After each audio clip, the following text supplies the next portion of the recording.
ইতিহাস আমার জানা নেই, কিন্তু আমাদের দেশে সব থেকে বড় মেলা হচ্ছে কুম্ভ মেলা, যেখানে কয়েক কোটি মানুষ উপস্থিত থাকেন।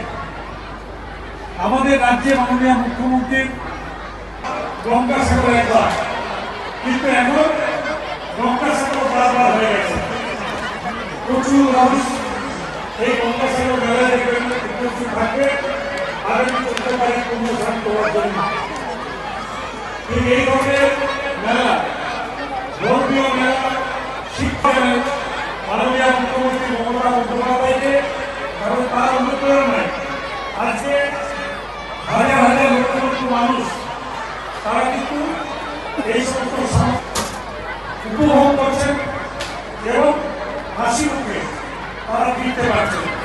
এইটুকু কথা বলে আজকে যারা মঞ্চে উপস্থিত আছেন সকলকে আমি আমার তরফ থেকে আন্তরিকভাবে শুভেচ্ছা জানাই, এবং যারা মঞ্চের সামনে আছেন তাদেরকেও আমি কয়েকদিন পরে ক্রিসমাস 25শে ডিসেম্বর, তাই মেরি ক্রিসমাস, এবং কয়েকদিন পরে ইংরেজি নববর্ষ, তাই happy new year advance congratulation জানিয়ে আমার বক্তব্য শেষ করছি।